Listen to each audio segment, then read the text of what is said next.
Today we're going to talk to Ben Brode and Jason Chayes about Hearthstone, Heroes of Warcraft. From what we've seen and played so far, the game is super fun. What we were wondering is if you could explain Hearthstone to our audience. What is the basics of the gameplay, especially for those who have never played a collectible card game before? Sure, so Hearthstone is a free-to-play collectible card game that's set in the Warcraft universe. You can get in, play as one of 9 heroes in the game. Essentially, it's a game that's designed for anyone to come up, pick up and play, to be a very accessible experience. So Ben can speak a little bit to kind of what happens when you start up the game, maybe kind of give everybody a heads up as to how the turn flow goes and everything. Sure, wonderful. Hello, Blizz Planet.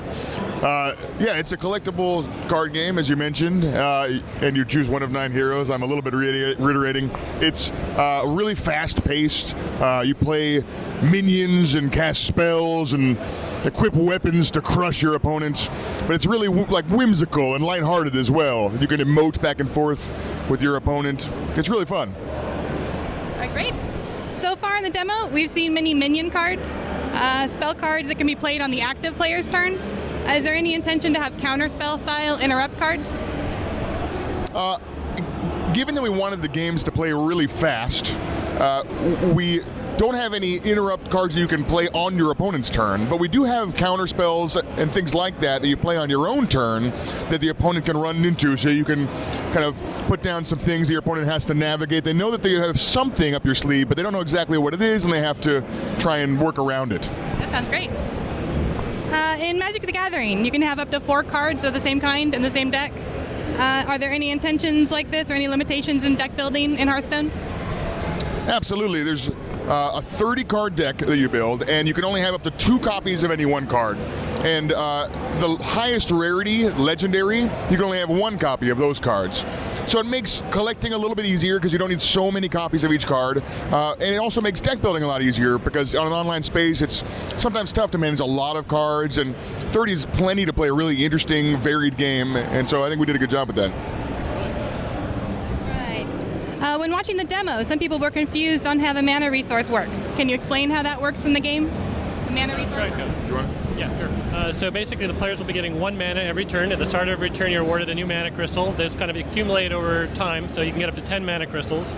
The mana crystals are available to you to sort of spend anything you can cast that particular turn, because they reset every time you get to your next turn. So it's usually generally in your best interest to sort of spend all your mana. All right, that makes sense. Okay, great. A lot of people have been asking about trading, but in the frequently asked questions, it mentioned that there's no trading. So this is strictly a collectible card game. What are the reasons behind not allowing trading? So it's a great question. Obviously, there are a lot of games out there that do support trading that are similar within the genre. For Hearthstone, we felt like it was the best experience to, instead of having trading, we have a crafting mechanic. And so what players will be able to do is take cards that they don't really need, maybe they already have some extra cards, they can disenchant those cards, accumulate arcane dust, and use that arcane dust to craft new cards. And the biggest reason here is we just wanted to make sure that players had a great experience when they get logged in. Sometimes you can have trades that don't go in your favor when you're trading with other people online, and this is a way to guarantee that not only will you be able to get fair value for your cards, but it also will make sure that sometimes what happens with trading is you have weird fluctuations in the card economy. This way that you're always going to be able to get the consistent value for your cards. That makes sense. All right, another common question has been about Android and the mobile operating systems beyond the iPad. We saw that you're looking at other mobile devices beyond release. What are the reasons to not offer Android up front? So obviously, there's a lot of people who have Androids at the office. It's a platform that we think the Hearthstone has potential, but right now our focus is exclusively on PC. So to start with Mac and Windows devices and kind of release Hearthstone for that first, with iPad to follow shortly thereafter. You know, obviously if our players are looking for other platforms, it's something we're going to be listening to and making sure we build into our plans in the future. But for launch, we're starting with just those. I'm okay with that. I'm an iPad fan. Will there be an offline mode for those on the go who don't have wireless access on their iPads? So that's something we're definitely kind of thinking a lot about. Hearthstone was designed from the ground up to be a multiplayer game, PvP. So because of that, I mean, obviously you need to have the ability to connect and play with other people's online. So that's kind of the initial design we began with. Now, it is something that could make sense for us in the future to have the ability to play offline. It's something we're definitely thinking a lot about. There's a lot of cool things that we'd like to do in terms of additional features. So again, if that's something that, from a player standpoint, we're kind of getting a response that that's a highly desired feature, it's something we can build into our roadmap for the future. Great. will the game be account-based, so you can play on your PC and then have the same cards on your mobile device? So that's also something we're looking at a lot right now. I think that would be a great way to play Hearthstone, and it's something that with our Battle.net team that we have inside Blizzard, we're kind of working on exactly what would be required to support that feature. It's something that we don't necessarily have a confirmed sort of approach on for today, but in the coming weeks, and we'll have the final update on what it's going to be like for launch. And then in the presentation, we saw some shoutcasting, but we could only see one player's hand. Is there any sort of observation features in the works?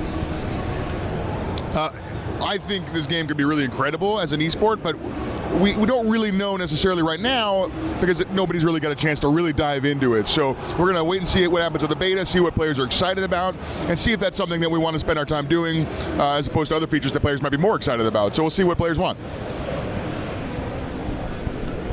Right. Will Team 5, the 15 do-it-all developers, what's the plan for the team after the game is released?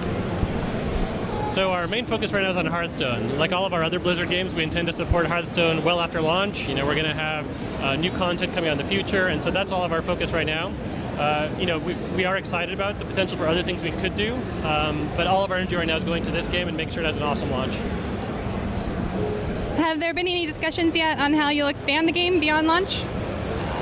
Will there be any added new decks or cards or heroes? You can jump in on this one as well. We're actually still in the pretty early days of that. We definitely think, like other games in this genre, it works really well to bring out additional cards over time to keep the metagame fresh, give you new things to try out. I haven't really figured out the frequency on how often that happens or what's going to be included there, but it's definitely, like we said, it's something we really want to support for the long term with the game as well. So I don't know if you have anything else you want to add. Oh, that's perfect, yeah. Right. And my last question. Blizzard employees have been claiming losing hours to this game in the alpha stages. What seems to be the overall consensus on what the deck right now is most liked, and what's the effect it's having in continuously developing game-wise? Each class has a unique feel and something kind of special about it. We try to make all the classes play very differently.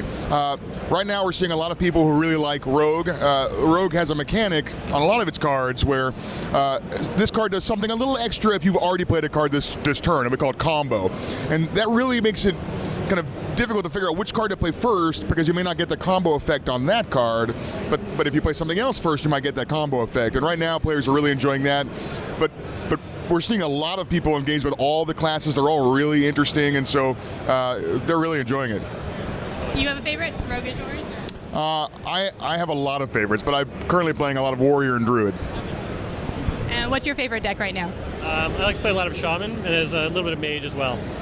Mage is my character, so sounds good. Thank you very much for your time. I appreciate all the questions and answers.